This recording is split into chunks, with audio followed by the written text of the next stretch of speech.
everybody, we're going to be continuing our unit on exponential functions. So today we're going to do some more practice with exponential growth and exponential decay. And I know we've done a lot of practice already this unit, and we're just doing more with growth and decay.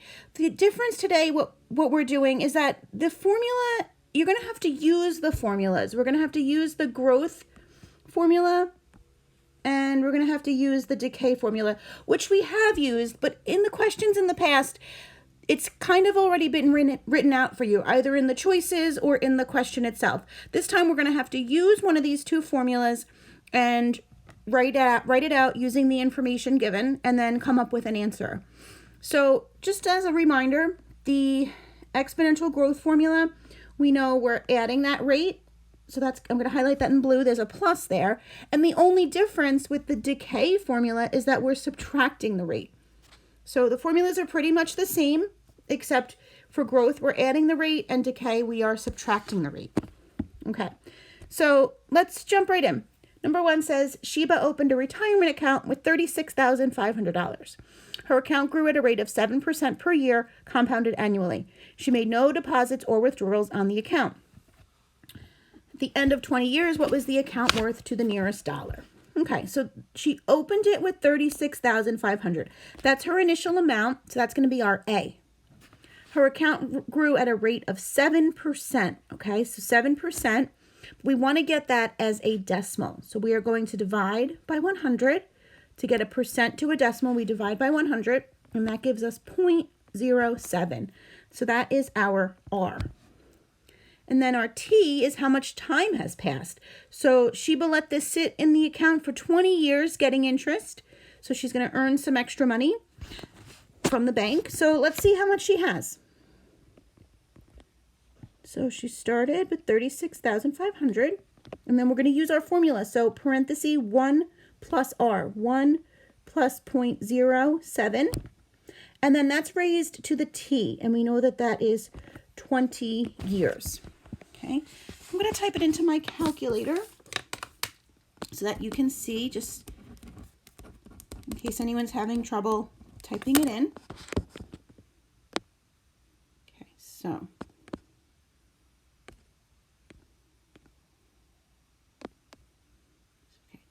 sorry, 36,500 parenthesis 1 plus 0.07.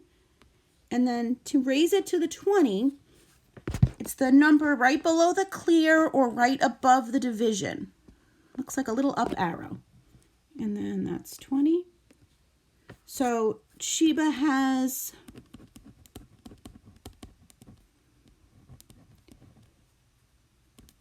$141,000. 243. Okay, so wow. So 141,243.4829. So the 0.4829 is like her cents. She has 48 cents. But they asked to the nearest dollar. So if we look at our choices, it's going to be choice 3. Okay, let's look at the next one. Cassandra bought an antique dresser for $500. If the value of her dresser increases 6% annually, what will be the value of Cassandra's dresser at the end of 3 years? So I know that I've talked about sometimes things gain value and sometimes things lose value. So Cassandra was lucky. The dresser she bought gained value because they're telling you it's increasing. So we're going to use our formula for exponential growth.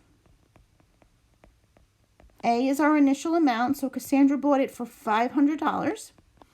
And then every year, it's increasing 6%. So 6%, I need to make that as a decimal. So I'm going to divide it by 100. And that's 0.06. So 1 plus 0.06. And I want to raise it to the 3 because they happen to ask in 3 years, what will Cassandra's dresser be worth? So let's put that into our calculator.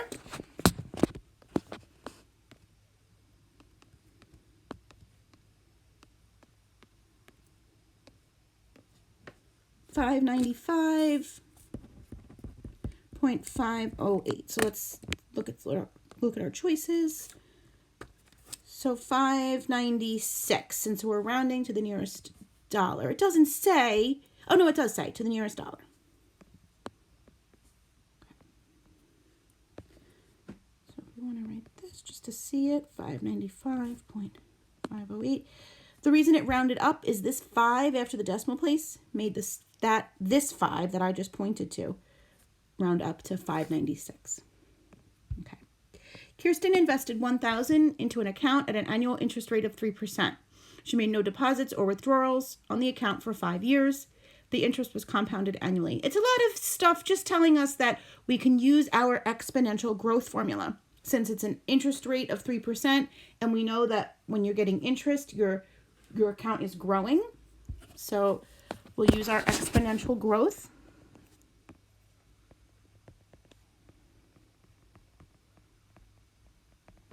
Okay. So she's investing $1,000, and 3% divided by 100 is 0.03. And they want to know 5 years. So let's go put that into our calculator and see what we get.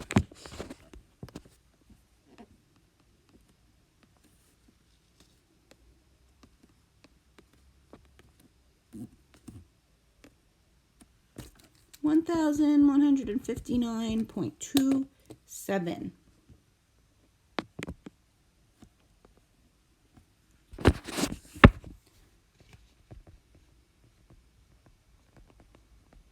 And let's just go back to the calculator for a second. It does say to the nearest cent.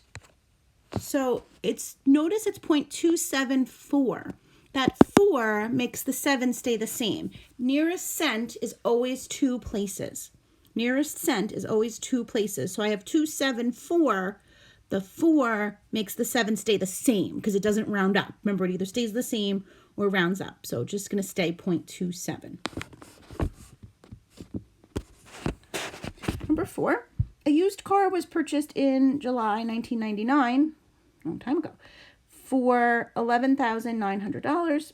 If it depreciates 13% of its value, what is the value of the car in July 2002? Okay, so remember one of our vocab words is depreciating. That means that it's exponential decay. The price of whatever it's worth is going down. Like sometimes things go up, like your accounts go up if you're getting interest. And a lot of times things go down in value, like cars go down in value. So this person bought this car for $11,900 and it's going down. So we're going to use our exponential decay. 1 minus r to the t. So they bought it for $11,900. And then 13% as a decimal divided by 100 is 0.13. And then we need to figure out how many years have gone by. So they'll do this sometimes where they'll give you dates. So from 1999 to 2002. So 1999, that's like our year 0. So 2000 is year 1, 2001, 2002. 3 years went by from 1999 to 2002. If you want to do the math, you could do 2002 minus 1999, and you'll see that it's 3. Okay, so let's put this into our calculator.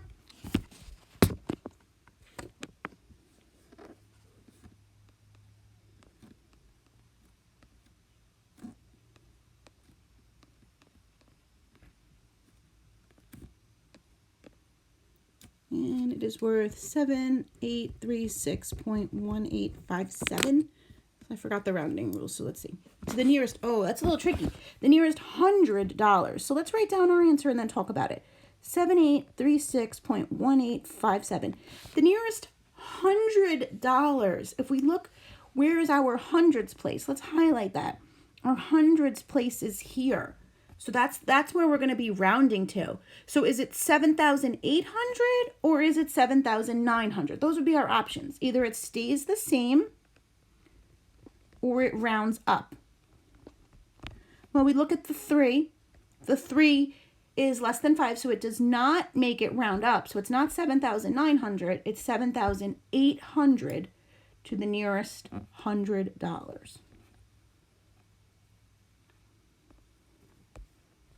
One more I want to do with you. The data shown in the table below represents either a linear or an exponential function. Which of these equations below best models this data set? This one's a little different than the ones we've done above, but I thought it would be good to come back to this just as a quick little practice. So we want to know if it's linear or exponential. A good way to tell if it's exponential is when I look at the y's, am I multiplying by the same amount every time? So 10 times what is 20? 10 times 2 is 20. 20 times what is 40? 20 times 2 is 40. And then 40 times 2 is 80. So that is exponential. So I can cross out the ones that look linear, the two that I just crossed out. Remember, exponential has something raised to the x. And we know that the multiplying factor is 2. Okay, that's good because they're showing us right here that it's 2 either way. Now, is my y-intercept 5 or is my y-intercept 10? This one's tricky because your y-intercept is when x is 0. They don't show that on the table. We really need one more box when x is 0.